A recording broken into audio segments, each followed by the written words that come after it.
You're watching the Metaphysical Mentor Podcast with Michael Philpott.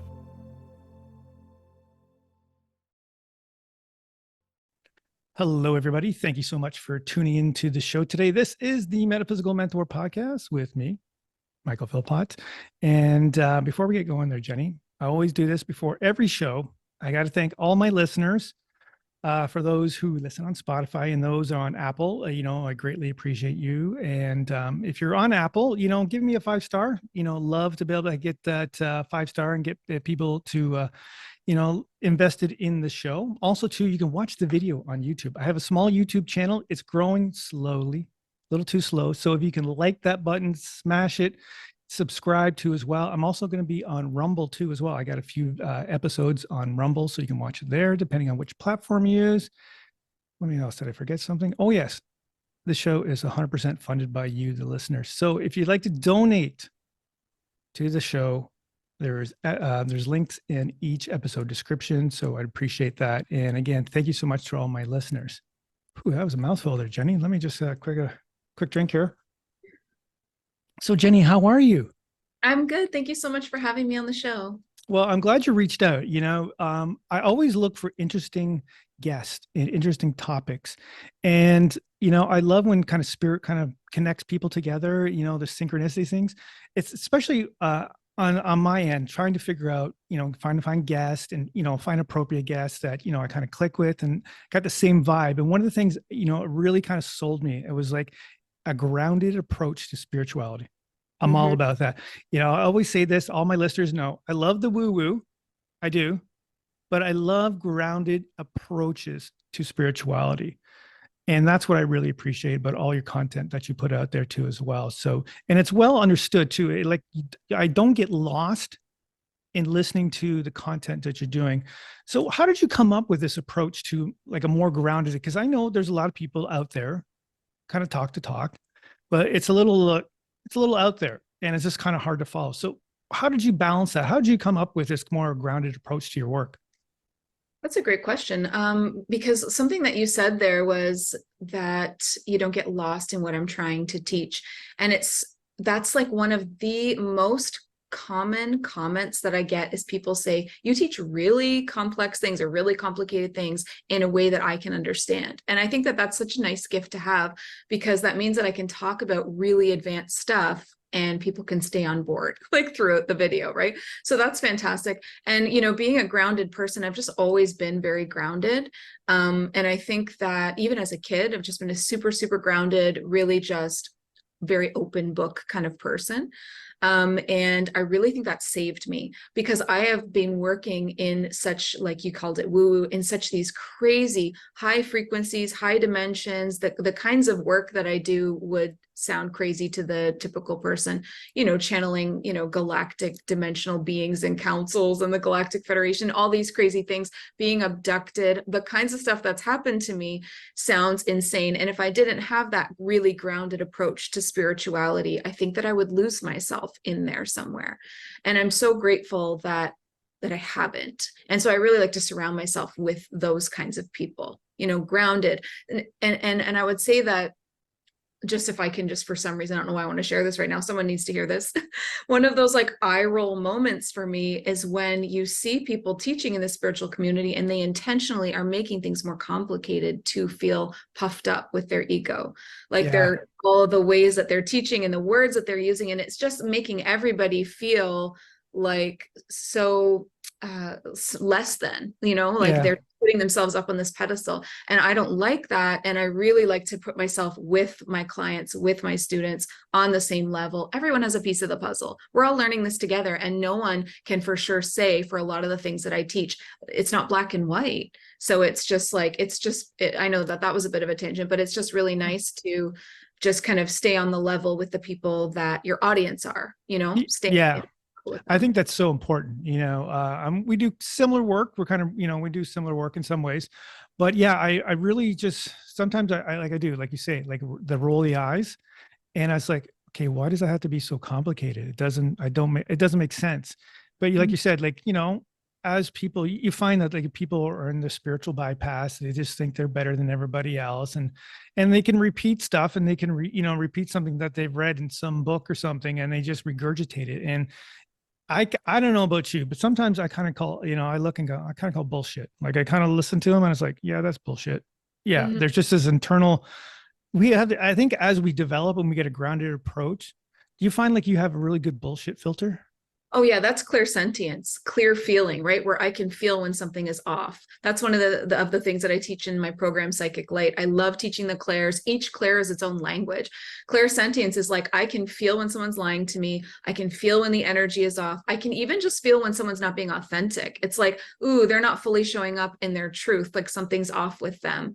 And I think that's a really great gift to have to help you. That's discernment. That's discernment. And you really need discernment in the spiritual community, because there is so much ego channeling out there.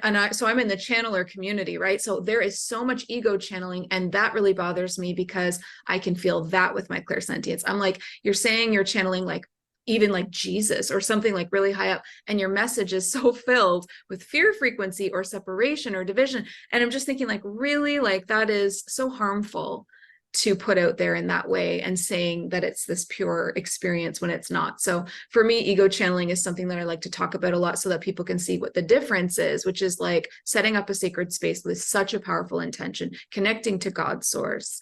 And it's pure channeling. I call it clean and ethical channeling, where you set your ego to the side. I was actually, it's a perfect lead in, because I was going to ask you exactly this. I was really, because it was the first time I've actually heard the expression ethical channeling.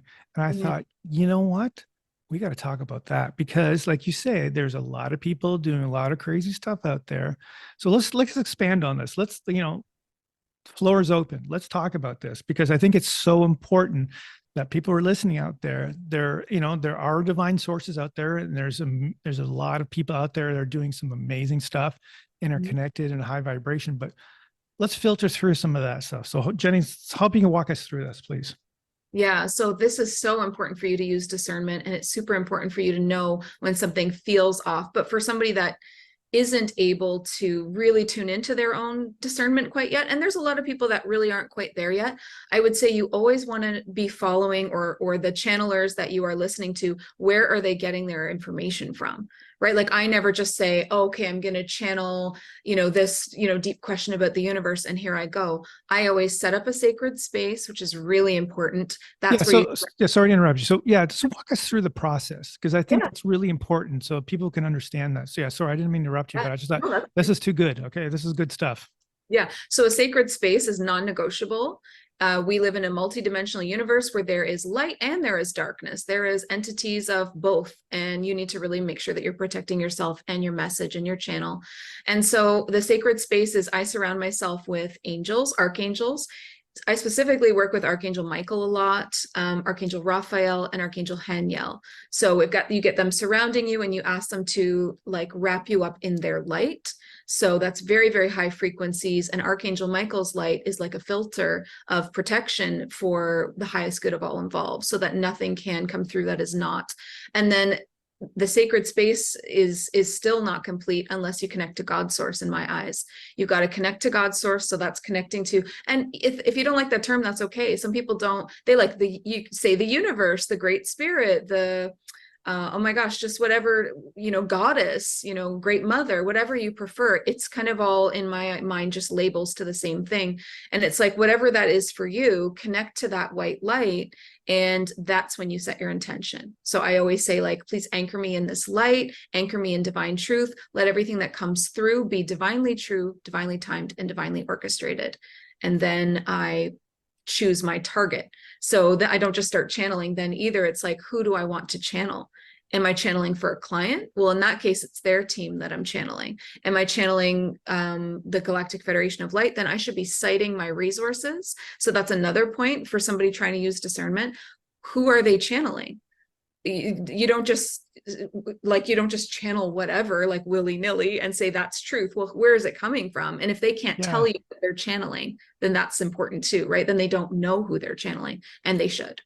So, is there any red flags to when people say who's channeling? Like, is there certain things that you would kind of go, yeah, I don't know about that? is there anything to kind of just, we talk about discernment on that, but discerning who they're channeling? Yeah, if they don't say who they're channeling, I don't like that. Like if Okay. there's no sacred space, there's no intention set for, the highest good of all involved and clean, pure.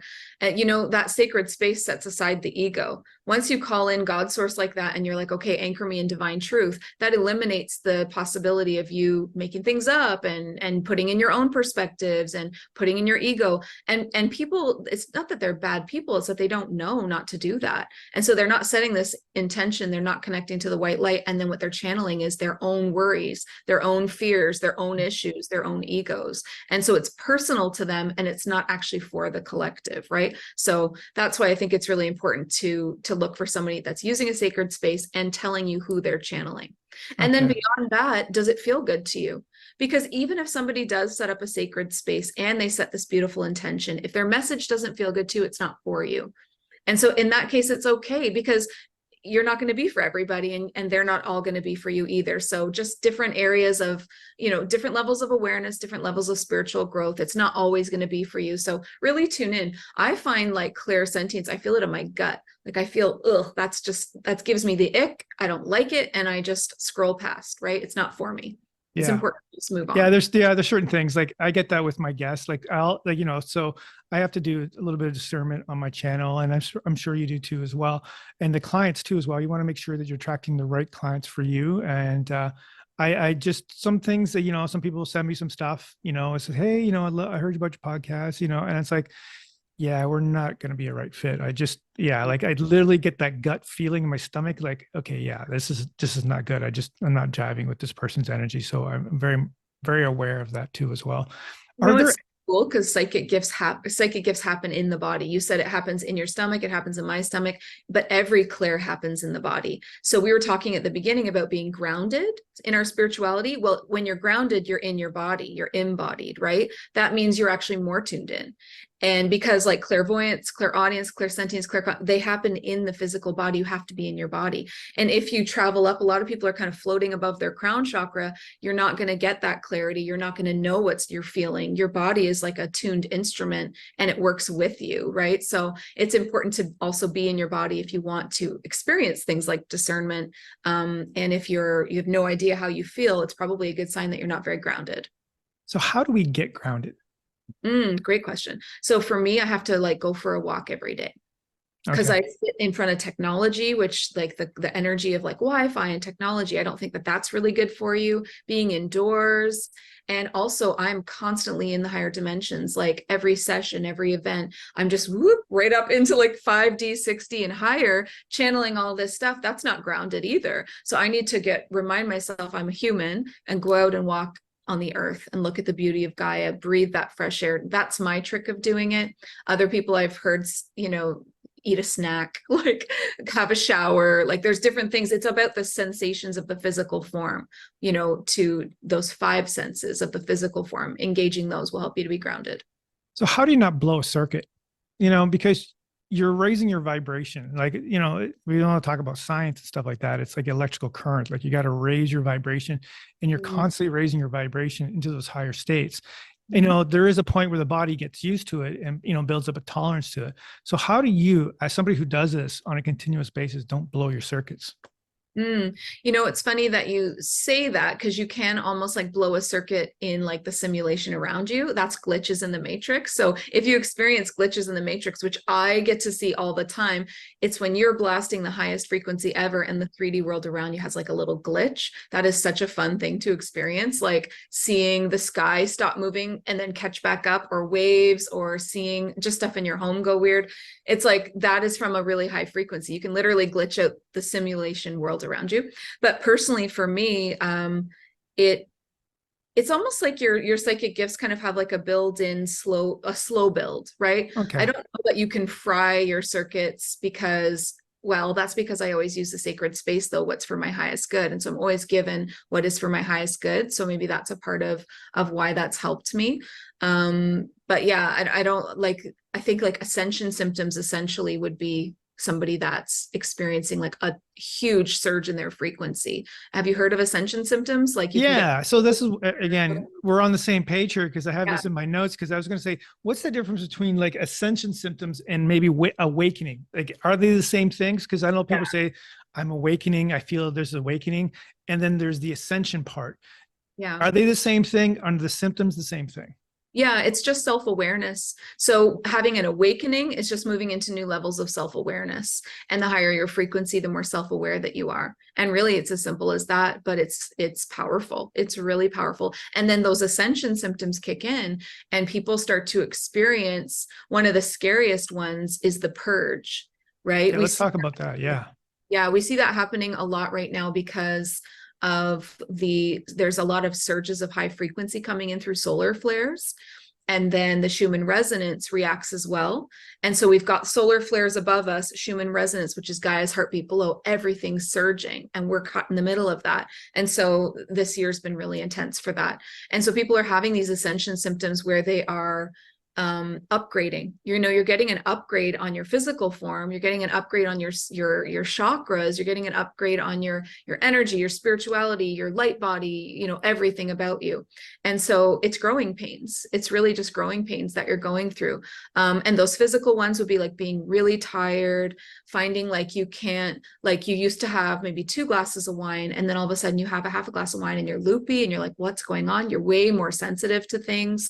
You get more stomach aches when you're trying to eat garbage or processed foods. Like your body's fine-tuning and getting high frequency. And when you put low frequency things like alcohol or junk food or lots of meat or whatever into it, it starts to react badly. And you're like, what's going on? I used to always be able to do this. And then being tired is a big one, and headaches and stuff like that is for the crown chakra. And then the other ones that I was going to mention were like the purge. That's the big one. So the purge is when your frequency goes up, up, up, up, up, and all the things in your life that don't match that higher frequency have to fall away, right? Okay. And if they don't fall away, they start to pull you down and it starts to feel very noticeable. So you need to pay attention to when you spend time with people, do you feel super drained afterwards? Because you can outgrow friendships and relationships with your frequency being so much higher than theirs. There's this great dissonance between you. And you can also outgrow things like habits, vices, your job, your form of entertainment that you used to enjoy. Sometimes I go back and try to watch a show I used to love and I'm thinking like, whoa, this is like really violent, or this is really like got bad energy. And like, why did I used to like this? And it's like, you just become so sensitive in every way. But the purge, I would say, is like something that you can see happening all around us right now. There's a collective awakening happening too. So a collective purge. So on a personal level, it might look like you purging old habits and people and jobs and relationships. It's like clear that they're no longer aligned and they have to go. But on a huge collective level, it is like the darkness coming to light. And that's where all of this corruption, like look, since 2020, there's this huge purge that's happening where all of this corruption is coming to light. All of these like agendas, are coming to light, and people are really becoming the wiser on how they try to pit us against each other. And so that's like a huge purge of society for sure. Yeah, I think that's so important. Like you see it all the time, and it's like, all the years I've been on this planet, I've never seen such a purge like this. And I think I know there is a deeper purpose for it. And, talking to people like yourself and talking to a lot of people about the future and what it holds. And, there's a lot of good prophecy that's coming out about, this great awakening of the human spirit and this rise of consciousness. And we're getting there. Right now, we're just in the muck of it, and we're seeing the muck, and you're looking at it every day, and you're just seeing how did this go on? And it's almost like, how did we not see it? But again, there was just like this big veil, and all of a sudden, I always kind of like the Wizard of Oz, and the curtains being pulled back, and you just realizing, wow, look at all this bullshit, like unbelievable. And they're just struggling and fighting just to keep control, of our consciousness. I remember hearing a quote, and hopefully I don't screw it up, but I think it was a seminar that Graham Hancock talked about, and he's talking about we're a species with amnesia. And he did a seminar on the war of consciousness. And there is like this battle between like almost like good and evil. And, how do you prepare yourself as somebody who's working in the high vibrations? Because I even know, I understand that sometimes on the other side, there's a battle going on too as well. So how do you make sure, I know you talk about intent, the angels and stuff like that. How do you not get pulled into the darkness? Hmm. Well, I mean, when my frequency has a big dip, like say I get sick or something happens to me and you can't help that, that's normal. It's totally human to have a dip in your frequency. I definitely notice that those kinds of energetic attacks or psychic attacks, as people call them, definitely kind of pick up all of a sudden.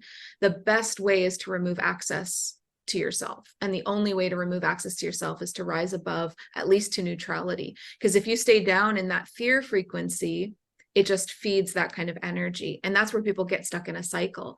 It's, they're having frightening things happening and then they're afraid. And so then more things happen because the fear creates it's a cycle. Exactly. Yeah. So it's like you're feeding the scariness or whatever you want to call it, the dark energies with your fear. And you have to rise up out of that from neutrality or above, hopefully back into love, essentially would be the best. But it's hard to do that. It's easy to be afraid of things. But once you realize how powerful you are, like I've been through so much, and when I stay in that fear cycle, it goes on and on and on and on and on. And as soon as I go, this is ridiculous, I'm not doing this anymore, and I clear my space and I do my nice meditation and I call the angels in again, it all stops, right? So you have the power, you always have. So why do you think we lost it? This power that we have, we always seem to want to gravitate to go back, to find this power, but we just seem sometimes, I don't know about you, of your clients, but sometimes you find them like they're really helpless these days. They're really just, they're looking and craving something and they're feeling helplessness these days. Yeah, it's almost like people forget who they really are. And that's a part of Earth. Okay, so Earth is a super advanced, you could call it a school.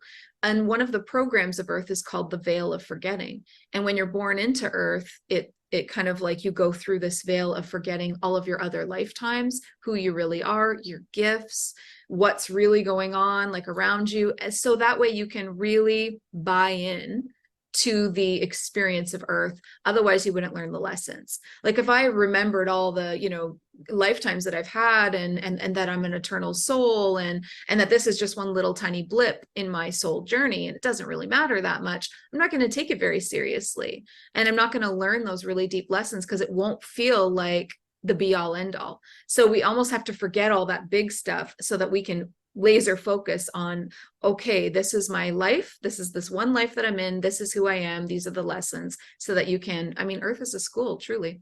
Yeah, it's true. It's one of the toughest ones, I tell you. I mean, Oh yeah. I've been getting my ass handed the last little while. So I know a lot of people who've been listening on to my story, they know what's been going on. So yeah, it's just been crazy. When did you really get your start in doing this? When did your awakening, your ascension symptoms start happening for you? So when did it really kind of you got to get that, okay, things are changing? When did it really start for you? So I remember as a kid having moments, and then there was a dark period. So I remember as a little girl having like my gifts breaking through the surface and me not knowing what was happening. But I was raised in a very like beyond religious, like cult-like home where none of that was acceptable. Like it was like a very strong like Christianity, but it was like more like a cult. And so there was no real space for magic or self-expression or anything, it was all just labeled evil, right? Just a blanket label of anything that was happening The was evil. devil's work. Exactly. Yeah. Truly it was. And so for me, that's difficult, right? You're growing up. I was super connected. I had one of my spirit guides was my imaginary friend. And she's been with me my whole life. I remember telling my mom that she, just all about her. And when she first came to me, I remember I was maybe like 3 or 4, and she said her name was Star Child, which is so funny to think back on now. And she came in riding this white unicorn. And I told my mom all about this, but it's a kid and it's just imaginary friends. And as you get older, you're not supposed to continue to see these things or to be able to communicate with them. And so you stop talking about it. So it goes away for a little bit. But then when I was 25 years old, someone handed me the book, The Secret. And that was so divinely timed. And looking back now, I know that that's a really simple book. Like I understand it's like, but it was exactly what I needed. It was this introduction back into okay, you've been in victim mentality for a long time, Jenny. It's time to step back into the sovereign creator that you are. And that kick started me. And I was like, okay, I'm leaving this religion. I'm leaving this relationship that I was in. I'm leaving all of this behind. And I just changed my whole life from that book. And that's where I started to find that freedom to open up again. And I started calling on that guide again. Are you there? Are you there? And she started showing up again, and I could hear Wow. her. I could feel when she was with me. If I closed my eyes, I could see her, but not with my eyes open. And then I had this crazy dream where, and this felt like kind of like the beginning of this new era for me. I had this crazy dream where it was so real. You know, one of those ones where it's so, so real. She walked right up to me and held out her hand, and I felt it in my hand, and she shook my hand and she said, "Hi, I'm Amy. I'm your guide." And I was like, whoa, is this really happening? And I woke up right after that, and over my bed were 3 orbs of light, and I stared at them for so long, and they didn't disappear. It's like I could see them, and then slowly they kind of like faded off, and I was like, wow, that was like 3 of my guides hovering above my bed. So, and then ever since then, it's just been one crazy experience after another. Yeah, that's the great thing. Once you start opening up and, allowing those experiences to reshape your thinking, to reshape your reality, it can be so powerful. Like it's so profound to realize that there's more to this earth than just being just a regular human being. There is that divine connection to it. Do you And I started, oh, sorry. no, I was just saying, do you find that a lot of your clients are really searching for that divine connection now? Oh, absolutely. Oh, since the beginning of my journey, which fits into what I was actually going to say. I started getting this crazy soul nudge to go on YouTube, and I didn't know why. And I was really afraid because I was having all of these things happen, and I was experiencing this spiritual awakening. And I didn't see a lot of people online speaking my language. And so I wanted to be that for other people. And so I got this nudge to go on YouTube, and I ignored it for about a year just out of fear. But then I finally just did it. And I was so nervous, like, super cringy videos at the beginning, but that's anybody's journey. Yeah. So afraid. Yep, I know that. Oh my gosh, but you You're can't preaching delete to the that. choir, sister. You can't delete them because it's for somebody, right? Somebody's still at that level. So I refuse to delete them, but they're terrible. But anyway, so I started this YouTube channel. That's all I had. I didn't have a business. I didn't have anything. I just had a YouTube channel, and I just started sharing about the stuff that we're talking about. Okay, I had, this angel visit me, and this is what it felt like. This is what it said. What do you guys think? Okay, this happened. What do you think? And always bouncing back and forth ideas. Again, not putting myself on that pedestal, saying, this is what I think it was. How do you feel? And I started like getting this community. I started just building a community without realizing that that's what I was doing. And they started saying to me, well, how do you do that? Like, you're talking to your guides, you're doing this, can you do that for me? And I'm like, oh, yeah, actually, I think I can. So then I started doing readings, sessions, healings. That's the beginning of everything. Getting a community, building a community that trusts you and sees you're the real deal and very authentic. And then they start asking you for things. Okay, well, wait, can you do a reading? Oh, wait, can you do a healing? Which then turned into, wait, can you teach me to do what you do? And Yeah. that's like the birth of my signature program, Psychic Light, which is where I teach people to do exactly what I do. And you should have a program like that in business where you allow people to come right up to your level, your professional level. I don't gatekeep. I don't hold anything back. I lay it all on the table, all my little tips and tricks, right? Because it's for Yeah. everybody. Everybody has these abilities if you train them. Yeah, I think that's really important. But I think it's just like, it's like the graduation of process, as you be the student, we're still the students, and then you become the teacher, and then you're just giving back. It's like, I've learned all this. This is what I have. And it's now my part of being service to bring back, give service back to humanity and community and stuff like that. And I really think that's important, is to develop community. Um, I know that for a fact that, if I didn't have a strong community around me, things would have been a lot different in this last little while. And I think that's really, really important, is to find that community, or to build your own community, or to connect with people that are like-minded in a community.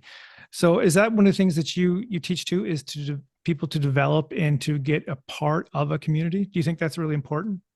Oh, absolutely. So that would be so I have 2 main programs. CEO of Light is where I teach people to create a spiritual business with their gifts as the foundation, which again is something my community asked for. They continue to ask me for things because once they said, well, wait a minute, how can you teach me to do what you do? regards to psychic gifts? And I said, yes. And that was such a successful program. Then they started saying, wait a minute, you teach me to build a business like you. Like, how are you doing what you're doing? How are you making that amount of money? Or, creating these incredible programs and having all of this great response. And so in CEO of Light, which is my business program, I teach people how to build a community. It's long form content. That's the ticket.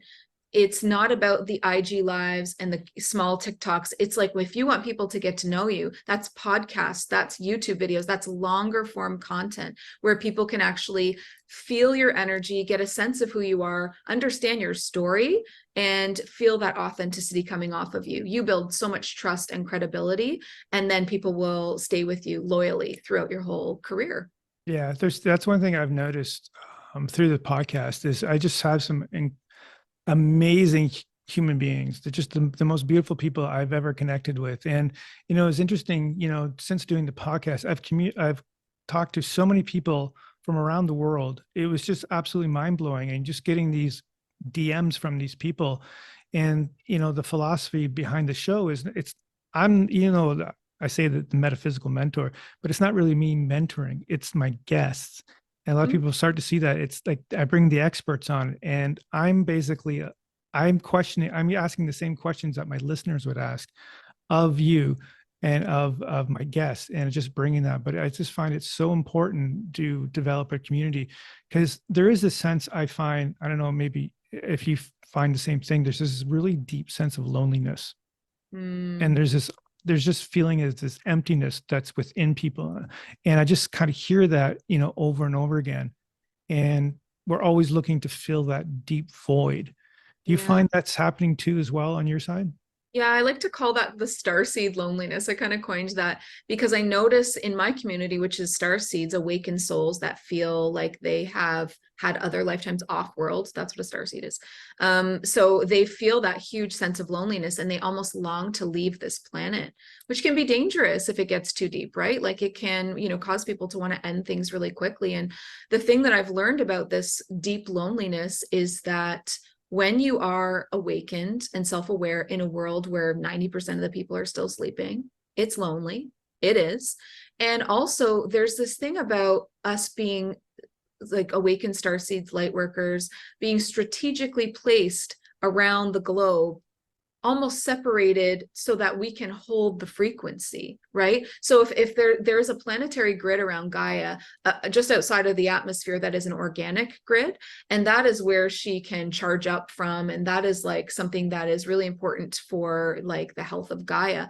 And it's important for, they call them grid workers, for different light workers and grid workers to kind of like take care of their portion. Like, I was thinking above me, like up here, like I got my portion. I got, like through my high frequencies and the work that I do, I know that the grid above me is thriving. And so we are strategically placed around the globe. So we're kind of separated in that way, right? They're not going to put us all together, because then what about this other country or this other, they need help too. And we're like, if it's like a candle flame in the dark, we need to be spread out to have that glow equally around the earth. But I like that. but one candle flame lights the next, which lights the next, and we'll just keep lighting each other up. Yeah. Do you ever feel called to travel? I've had other people talk about doing grid work and being in service, and they just feel like, oh, I need to go to this place for some random, sometimes they don't even know why they're going, but eventually they figure out why they're going. But it's like, I had a guest on, she goes, yeah, for some reason I was in Portugal for some reason. I don't know why I was in Portugal. I didn't care to go to Portugal, but I just wanted to go to Portugal. And I was just like, okay. And then she realized it was part of this light worker and grid work that she was doing. Do you feel like sometimes that you find you're taking these random trips somewhere and you're just like, okay, now I know why I'm here? Yeah, I think a lot of people that are really deep into grid work will experience that. And there's another thing too. You can be called to a specific area to retrieve parts of yourself, like soul retrievals. There can be parts of yourself kind of like left behind in a way. You can go and retrieve parts of yourself, gifts. You can go and retrieve gifts. Like I had this happen to me actually pretty recently. I went to Sedona, and I have always felt called to Sedona, and I had just never made it there. And I went there, and I had, within a couple of days, I had the most wild soul retrieval of my life. I was down and out for like 2 or 3 days, just crying. It was really, really traumatic to remember everything that had happened to that version of me and to reintegrate that into my body. And it was months of being tired, but it was important work, right? So it might be something else why you're called to another location, but if you feel a soul nudge that is nudging you towards a place, a person, a course, a book, anything, follow those soul nudges. Your soul knows what it's going to take to kind of bring you into that complete healing, back into oneness. And so I always say, listen to those soul nudges, take 5 minutes a day and be like, what did I get nudged to do today? And don't leave them on the back burner, because like I said, it could be like that book for me. Just that one book unlocked so much. Just that one trip unlocked so much. You've got to start listening to that quiet voice in your heart. Do you want to talk about that soul trip like you did in Arizona there? I think that's, there's some little good nuggets there that, I think maybe my listeners might be interested in, because I know a lot of people talk about Sedona and the powerful vortexes and things that happened in Arizona. Maybe you want to just kind of touch on that story if you don't mind. It is exactly that. There are really powerful vortexes there. And I guess I really needed the divine feminine. I tend to, so that's a real problem with that women face right now, is like, we're very in our masculine energy, which is productive, go, go, go, the hustle mentality and all of that. So we can fall into that, especially when we're business owners, because that's the energy of this world around us, right? And there's not a whole lot of respect or space given to the feminine energy of that surrender, that trust, that flow, that being really present in the moment and accepting everything as it comes as being meant for you. That's a whole other skill, but it's really important for people to find balance between those two sides, the masculine and the feminine. And I was really struggling with really unlocking or activating my feminine flow and like just being in surrender mode. And so when I went there, I knew that there was this one spot called Cathedral Rock, which is all about the divine feminine vortexes. And I thought that's what I needed. And I was putting everything, banking everything on, that's whatever it is that I'm here for, it's going to happen on Cathedral Rock, right? And so we tried to go to Cathedral Rock, me and my husband, and every time there was no parking, couldn't get there. And so instead, we had to follow the soul nudge of trying something else. And so it's like really funny, because even someone like me, I just remember being super frustrated and not trusting in the divine timing at all. I was like, what? Why is this happening? We've tried 3 days in a row. And like, there should have been lights going off like, Jenny, it's not, there's something else that you're here to do, right? Like divine orchestration is taking place right now. And of course it did. And it brought us to a different place that I probably wouldn't have even visited, called Bell Rock, which I've heard of that. Okay, so Bell Rock is a double vortex, where it's a masculine, which is clockwise, and a feminine, which is counterclockwise, and they spin together in this one spot. And so that's apparently what I needed, was the both and the balance of the two. So I go to Bell Rock and I'm climbing this mountain, and all of a sudden I start getting these awful waves of I'm about to die feeling. Like, I don't know why, but in my head I could even hear this thought cycle picking up, going, we're going to die. Like, I thought I was going to fall off the mountain and die, and something terrible was going to happen. And the amount of panic that I felt just didn't fit the situation at all. And so I didn't understand what was going on, but I had to stop climbing it, take a break, try to calm down. And that's all it took, was just that small amount. I was maybe in that vortex for 2 hours. And when we left and we went back to the Airbnb, I had this incredible breakthrough with that soul retrieval, which would be a really long story, but I can get into it. I don't know if you want me to get into that.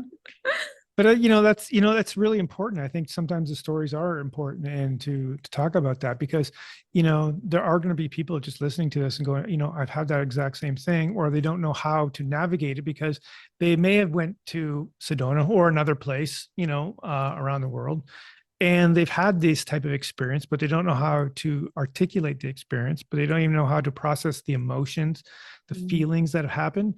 This other thing too is there are a lot of people out there who have partners who are ascending and do this sort of work. So how did your husband handle this?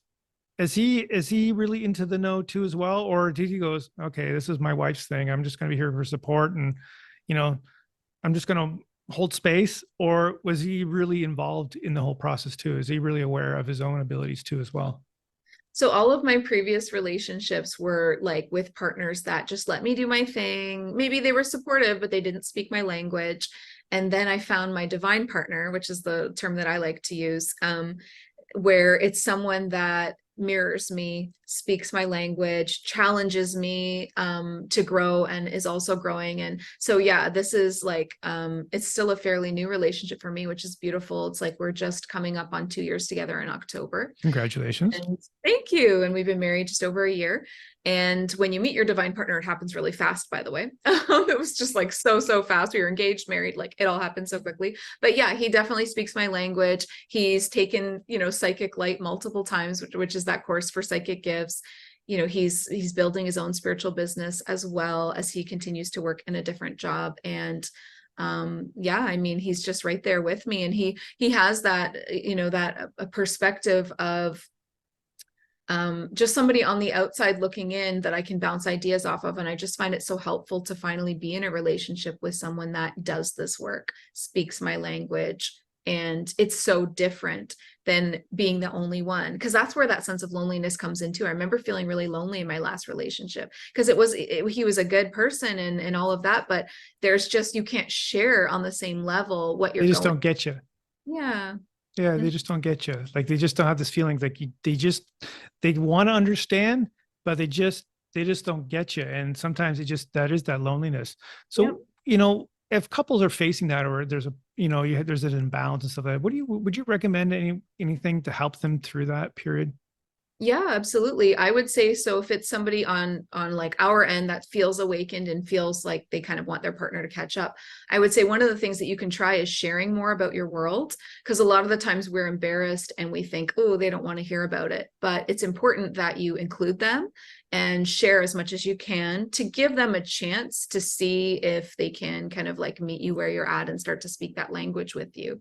And if that's not the case, then at least then but a lot of the time when you feel misaligned like that in a relationship, it's a karmic relationship, which is one of those ones that's going to be more about healing patterns and karma between you, so that you don't have to, you're teaching each other lessons so that you don't have to keep repeating these patterns over and over again. And usually those lessons run out.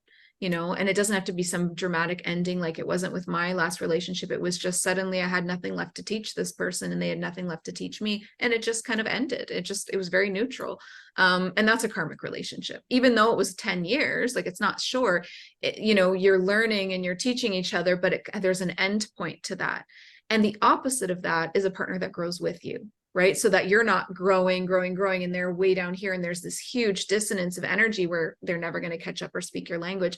It's like somebody that is kind of like growing with you like this, where it's like you grow a bit, then they grow a bit, then maybe you grow up a bit and then they catch up and then they surpass you. And it's like, it's not exactly at the same time, but it's someone that's working on themselves, interested in self-awareness, interested in the world beyond the physical and the 3D. Are you finding more men gravitating towards this type of work now?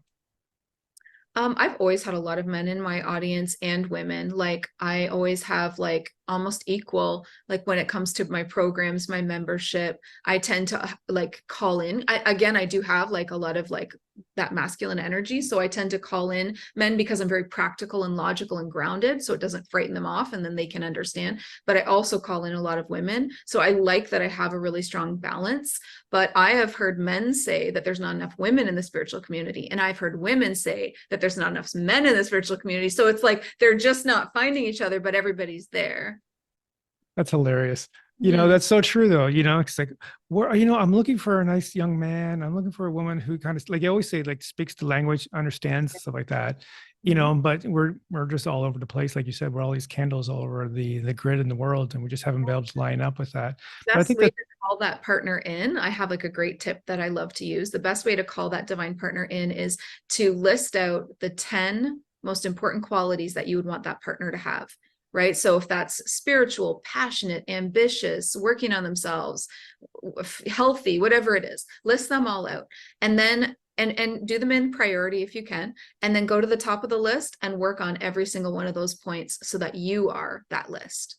Right? So you go to point 1 and you're like, okay, am I as spiritual as I could be? Where could I do better? How could I pick up a better routine? And you just work on yourself. And by the end of you working on those 10 points, you'll be vibrating at the frequency of exactly what you're trying to call in, which is exactly how you call it in. You magnetize Wow. it to you. I like that. That's, it's so like that's very Simple. that's very Yeah. grounded. Mhm. It's a very simplistic approach to And it. it Yeah. works. Yeah, it works. So one of the things I wanted to ask you, and I know I was going to try to do it at the top of the podcast, is talk about soul gifts, because Mm. that was some of the things you're really known for, is about the exploration of soul gifts. So maybe you could just give me a brief explanation of what a soul gift is, and how do we get in tune with it? Absolutely. Okay, so everyone has soul gifts that they carry to earth, literally inside their very soul, and you carry them here with you. And these are gifts that have been with you from lifetime to lifetime. Maybe you've been working on mastering a specific gift for multiple lifetimes, and there's also new ones that you can create in each lifetime as well. And so some people like to call them divine archetypes. I call them like divine blueprints. So for instance, I am like the teacher archetype. I've had multiple lifetimes where I'm a teacher. I love teaching. It lights me up. I have a way about me when I'm teaching. And so that is definitely one of my soul gifts. And then I also am the divine healer archetype and the divine channeler, right? So you kind of just start to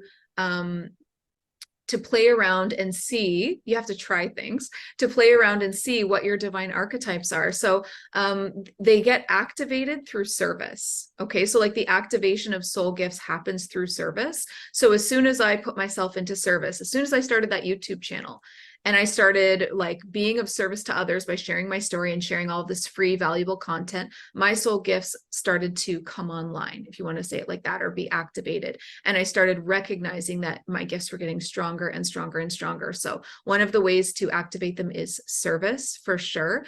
They can also be activated by like a matching frequency on earth. So for instance, someone that's a divine healer archetype, they go and they take a Reiki course. Okay, they go and they learn about Reiki. Well, the Reiki course of learning how to be a divine healer activates their unique gift within. And so for them, it's really important to go off the books. So that means you might get that certificate and learn all about Reiki, but then when you go to, this is my story, then you go to heal people, you intuitively just do it your own way. You create the brand of healing that you're going to do, right? So that is like being activated by a book or a course or a person. There's so many ways that a place you can get activated, and then trusting your intuition to do things your own way and to be that pioneer that kind of like pushes through and does things their own way. There's some examples that I can give too. Like think about like Tony Robbins. Okay, so Tony Robbins, definitely his soul gift would be like that communicator, that coach, that healer. And he has thrown himself into those archetypes, thrown himself into service, and he just gets getting bigger and bigger and bigger. And he's able to help so many people in doing that. That's because he followed so many soul nudges. He would get a nudge to take a course and he didn't really have the money, and he would scrounge and make it happen, or get a nudge to contact this person to work with them. He was following these soul nudges to make his path come to light.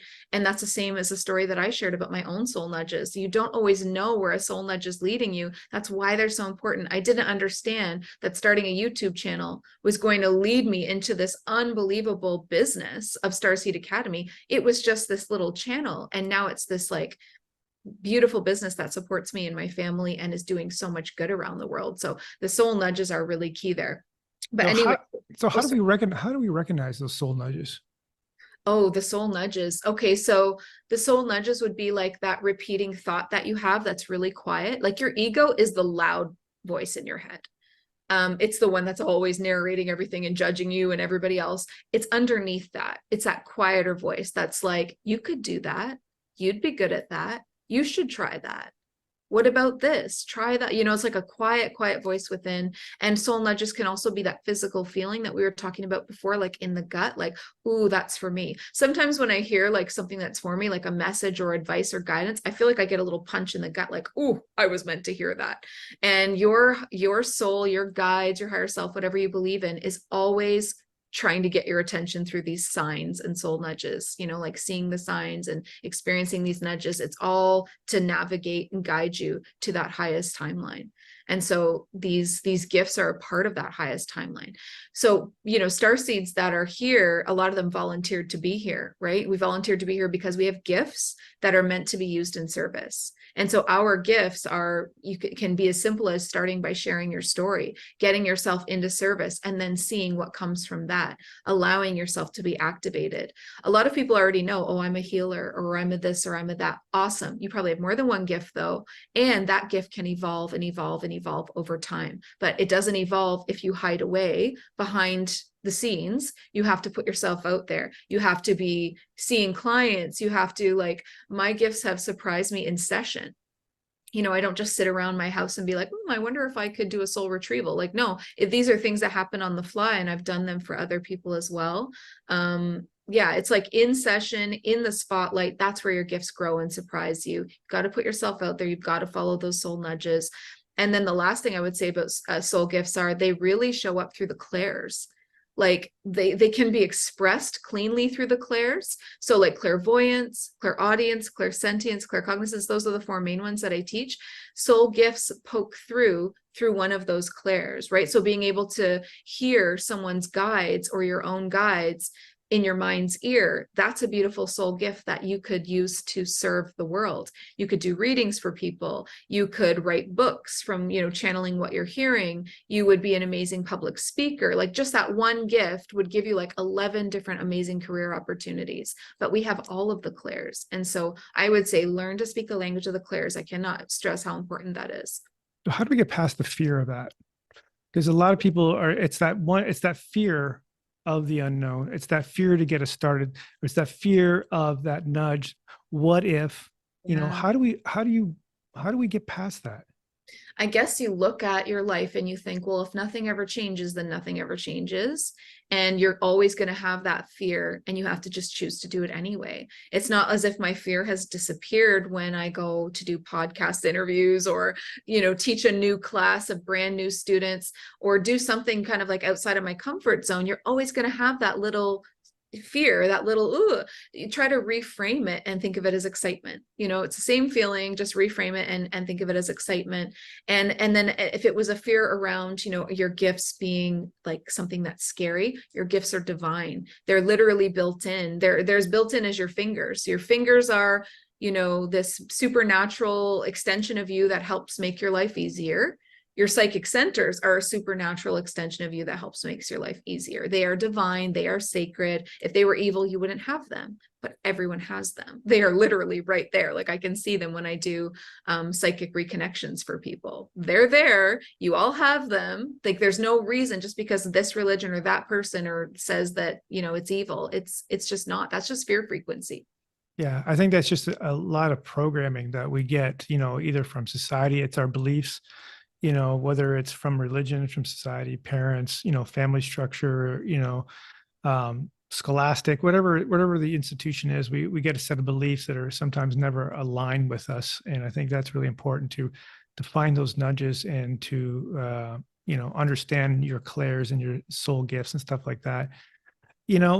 So are they inherently always with us? Are they, when we come into this world, are they always with us and we're just awakening to those soul gifts? Yeah, I think they kind of lie dormant within, almost waiting for you to take the lead. And then when you do, they're so excited to show up and come through so strongly. And I've seen so many interesting, incredible experiences of people lighting up their soul gifts and changing their life. This is life-changing kind of stuff, right? For instance, I've had a lot of people that have ancient Egyptian connections that were either prophets or priestesses or healers in ancient Egypt. And they do a soul gifts reading with me, and we kind of locate in their Akashic records, what they did with that gift. And then we ask their guides, how can they apply it now in this life to help themselves, to help humanity, to help Gaia, whatever it is that they're here to serve. How can they utilize that? So everyone's a really, really unique and specific. One of the most interesting ones was somebody that was an Arcturian healer. Oh, wow. Oh, so interesting. So somebody that was he knew he was supposed to be a healer. He'd done the Reiki course. Things just didn't feel awesome. It just wasn't everything he thought it would be, but he still knew he was supposed to be a healer.